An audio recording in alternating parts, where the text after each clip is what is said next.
Hello students, कैसे हैं आप सब। आज की इस वीडियो के अंदर मैं आप लोगों को इकोनॉमिक्स का चैप्टर नंबर 4 करवाऊंगा। चैप्टर का नाम है ग्लोबलाइजेशन। जैसे कि आप लोगों को पता है, हमारे चैनल पे 2022 एग्जामिनेशन सीरीज चल रही है, जिसके अंदर मैं आपको एग्जाम तक आते आते सारे चैप्टर की रिवीजन करवाऊंगा। तो प्लीज चैनल को सब्सक्राइब कर लो, वीडियो को लाइक जरूर करना और अपने सभी दोस्तों को बता दो कि भैया इस चैनल के ऊपर आपको इतनी सारी वीडियोस मिल जाएगी एग्जाम आते आते कि आपने अगर पूरे साल पढ़ाई नहीं भी करी ना, कोई दिक्कत नहीं है, इस टाइम पे पढ़ लेना। ओके, चैप्टर का नाम क्या है? ग्लोबलाइजेशन है। पहले हमने चैप्टर करा था मनी क्रेडिट, पैसों के बारे में पढ़ा था। इस बार हम ना बड़े लेवल पे पढ़ेंगे, किसको? मार्केट के बारे में। पहले एक बार रीड करेंगे, फिर मैं आपको अपनी भाषा में समझाऊंगा। It is a process of rapid integration of production and market between countries.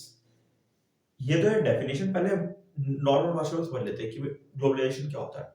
Globalisation सुनते ही आपके दिमाग में सबसे पहला वर्ड आना चाहिए ग्लोबलाइज करना। ये ग्लोबलाइज का मतलब होता है जब दो या फिर दो से ज्यादा कंट्रीज मिलकर के आपस में बिजनेस करती है, उसको कहते हैं ग्लोबलाइजेशन।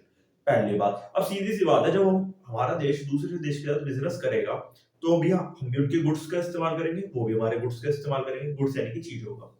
हम भी उनकी टेक्नोलॉजी को यूज करेंगे, वो भी हमारी टेक्नोलॉजी को यूज करेंगे। वो भी हमारे लोगों का इस्तेमाल करेंगे, हम भी उनके लोगों का इस्तेमाल करेंगे। हम भी उनकी सर्विसेज का इस्तेमाल करेंगे, वो भी हमारी सर्विसेज का इस्तेमाल करेंगे। इतनी बात समझ आ गई?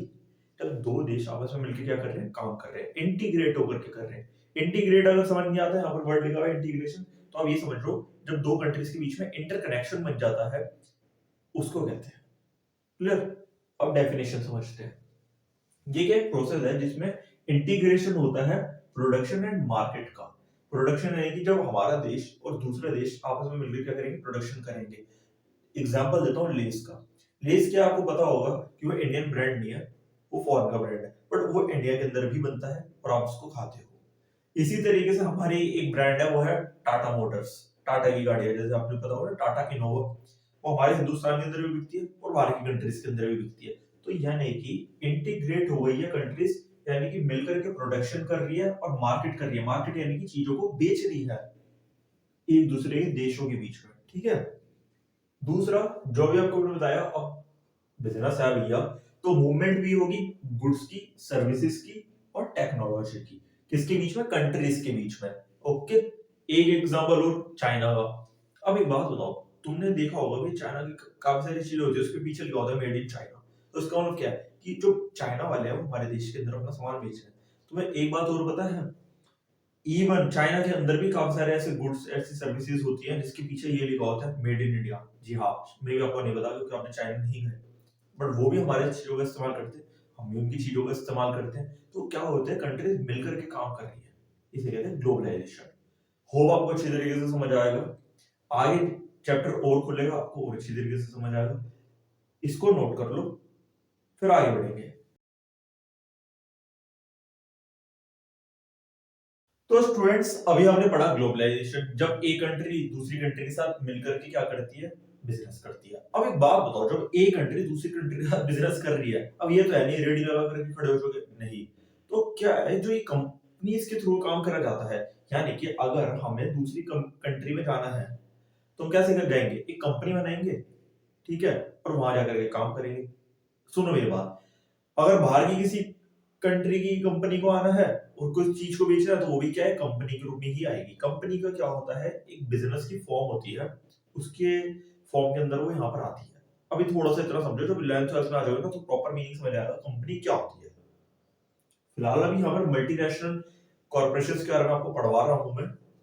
वो क्या होता है, it is a company that controls the production in more than one nation. आपने अपने घर के अंदर अक्सर सुना होगा, भैया मेरी बहन एमएनसी में काम करती है, मेरा भाई एमएनसी में काम करता है, मेरा मामा एमएनसी में काम करता है। आपने कभी मतलब जानने की कोशिश करी एमएनसी क्या होती है? नहीं। एमएनसी का मतलब ये होता है मल्टीनेशनल कॉर्पोरेशन। यानी कि जब एक कंपनी एक से ज्यादा नेशन के अंदर किसी चीज का प्रोडक्शन कर रही है या फिर किसी चीज को बेच रही है, उसको एमएनसी कहते हैं।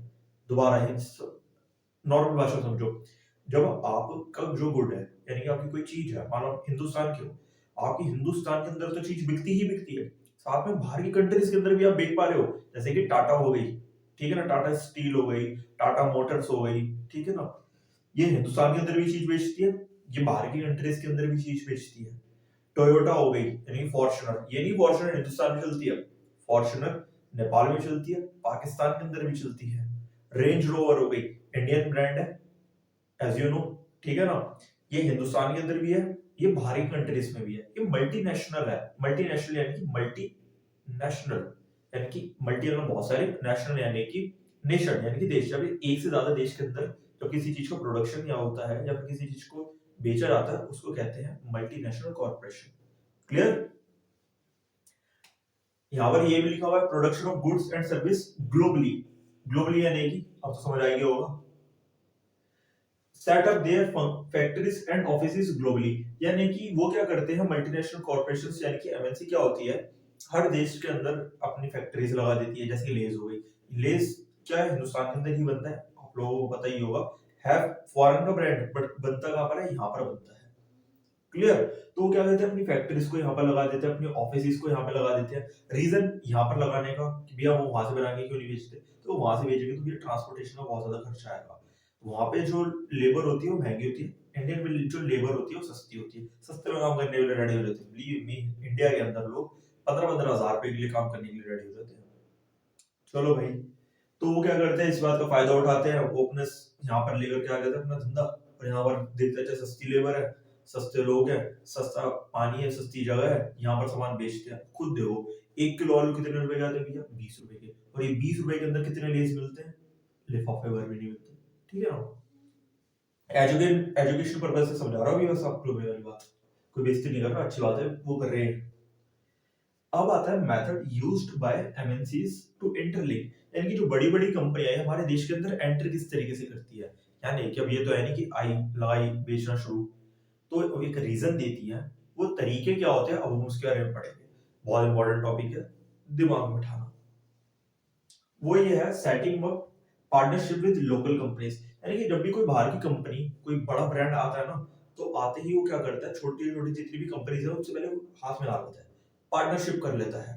क्लियर? अब जैसे कि एग्जांपल लेते हैं डोमिनोज का, डोमिनोज इंडियन ब्रांड नहीं है, पता है बाहर का है, तो डोमिनोज ने देखा यार कि अब मैं इंडिया के अंदर आऊंगा तो मुझे तो जगह होगी पता ही नहीं, तो वो इंडिया की छोटी छोटी कंपनी से क्या कर लेता है पार्टनरशिप कर लेता है, उनको अपनी फ्रेंचाइजी दे देता है, फ्रेंचाइजी यानी कि अपने राइट्स दे देता है कि भैया आप हमारे नाम पे चीजों को बेचो, बट जो भी इसका प्रॉफिट होगा थोड़ा थोड़ा हम शेयर करेंगे। पहले इतनी सी बात को समझो। वो क्या करता है by introducing the latest technology, वो गवर्नमेंट को ये समझाता है कि अगर हमारी कंपनी आपके देश के अंदर आएगी काम करेगी तो आपको एक लेटेस्ट टेक्नोलॉजी मिलेगी, आपका प्रोडक्शन अच्छा होगा, आपके देश की ग्रोथ होगी, तो इस तरीके से वो एंटर कर जाती है।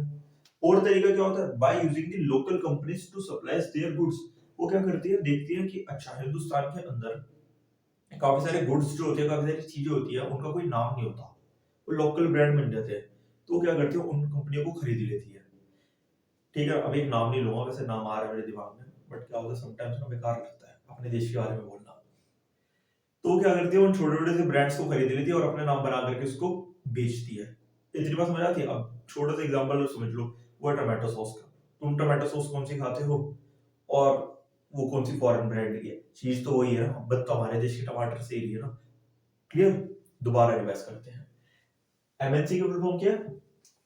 एमसी क्या होता है मल्टी, एनसी क्या होता है नेशनल, और सी से होता है कॉर्पोरेशन या फिर कंपनी बोलो, मल्टीनेशनल कॉर्पोरेशन। जब मल्टी मतलब बहुत सारे नेशन के अंदर जब कोई कंपनी काम करती है उसे कहती है multinational corporation. Company that control production in more than one nation, इसको प्लीज हाईलाइट कर ले, एक नेशन से ज्यादा जब वो काम करती है। Production of goods and services globally, अपने गुड्स और सर्विसेज को वो प्रोड्यूस करती है ग्लोबली, यानी पूरे हर देशों के अंदर, लगभग देशों में, मतलब ये नहीं कि मतलब सारी कंट्रीज के अंदर, बट बहुत सारी कंट्रीज में। Set up their factories and offices globally, अपने हर जगह ऑफिस बना देती है। ठीक है ना? अब आता है मेथड, जो आपको मैंने इंपॉर्टेंट टॉपिक पढ़ा है, किस तरीके से वो हमारे देश के अंदर आती है, या फिर ये हमारी जो है कंपनी वो किस तरीके से दूसरे देशों में जाकर के काम करती है, तो एक रीजन देना पड़ता है। वो क्या करती है सेट एक पार्टनरशिप कर लेती है, दोस्ती कर लेती है छोटी छोटी कंपनीज के साथ। ठीक है, छोटी कंपनीज का देखो प्रॉफिट ऑब्वियसली तो छोटा ही होता है। लोकल कंपनी का वाला होता है, ये लोकल कंपनी वाला होता है जो अपने ही देश के अंदर चीज बेचती है, इनका प्रॉफिट कम होता है, तो वो बोलते हैं कि आप हमारे साथ मिला लो, आपको प्रॉफिट भी बढ़ जाएगा और हमारा भी कम हो जाएगा। वो क्या करती है इंट्रोड्यूस कर देती है लेटेस्ट टेक्नोलॉजी को हमारे देश के साथ, नई नई टेक्नोलॉजी को लेकर के आ जाती है। अगर आपने कभी डोमिनोज के अंदर बर्गर या फिर पिज्जा कुछ खाया है? हमारे यहाँ पे हिंदुस्तान में बर्गर कैसे बनता है या फिर पिज्जा कैसे बनता है और वहां पर कैसे बनता है, फर्क है या नहीं है? तो एक अलग टेक्नोलॉजी आपको देखने को मिलती है। By using the local companies to supply their goods, यानी कि छोटी छोटी ना कंपनीज को ढूंढ लेती है जिनके गुड्स नहीं बिकते, उनके ऊपर अपना ब्रांड लगा देती है और उनको चीजों को बेचना शुरू कर देती है। अच्छी तरीके से समझ आ गया? ग्लोबलाइजेशन समझा दिया, मल्टीनेशनल कॉर्पोरेशन समझा दिया है, और मेथड बता दी किस तरीके से एमएनसी आती है और काम करती है। अब पढ़ेगा अपना नेक्स्ट टॉपिक, प्लीज इसे नोट कर लो। तो आइए स्टूडेंट्स, अब हम पढ़ेंगे अपना एक बेहतरीन टॉपिक। हमने ये तो जान लिया कि बड़ी बड़ी कंपनियां हैं। अब ये बात बताओ, ये हमारे देश के अंदर आती है क्या फ्री में आ जाती है? पैसे भी तो है, बात भी तो करनी है, तो उन पैसों के बारे में पढ़ेंगे, ठीक है ना। पहले यहाँ पर एक वर्ड यूज हुआ है, एक टर्म यूज हुई है, इन्वेस्टमेंट। इन्वेस्टमेंट सुनते ही तुम्हारे दिमाग में क्या आना चाहिए? बोलो। जब हम अपना पैसा कहीं पे लगा देते हैं, चलो क्या होता है उससे भैया, जिससे हमें थोड़ा पैसा बढ़ करके मिल जाए, ठीक है ना। अब आप जाते हो बैंक के अंदर, अपना पैसा क्या करते हो, एक तरीके से इन्वेस्ट ही तो कर रहे हो, जिससे आपको पैसा थोड़ा बढ़ कर मिल जाए। शेयर मार्केट के अंदर लोग क्या करते हैं, अपना पैसा इन्वेस्ट करते हैं जिससे उनका पैसा बढ़कर आ जाए। इवन आपके मम्मी पापा बिजनेस करते होंगे, तो बिजनेस क्यों करते हैं? कि जिससे उनका पैसा थोड़ा बढ़ जाए। यानी अगर कोई 2 रुपए की चीज है, तो 2 रुपए की अगर वो बेचते तो किसी 3 में मिल जाए, 1 रुपया वो कमा ले, ठीक है ना। ये क्या एक तरीके से इन्वेस्टमेंट कर रहे हैं। ये तो आप मेरी लैंग्वेज में बहुत अच्छी तरीके से मान के चलते हो तो मैं समझ आया होगा, पर हमें एक बार बुकिश लैंग्वेज भी पढ़नी जरूरी है, बिकॉज इसी के ही नंबर वहां पर आप लोगों को मिलेंगे, ठीक है ना। Money that is spent to buy assets such as land, building and other equipments. यानी कि जब अपने पैसे को आप क्या खरीदने में लगा देते हो, असेट्स में। असेट्स का मतलब होता है कोई भी ऐसी चीज जो आपको आने वाले टाइम पे पैसा कमा के देगी, चाहे वो कोई लैंड हो सकती है, बिल्डिंग हो सकती है, या फिर कोई अदर इक्विपमेंट्स हो सकते हैं।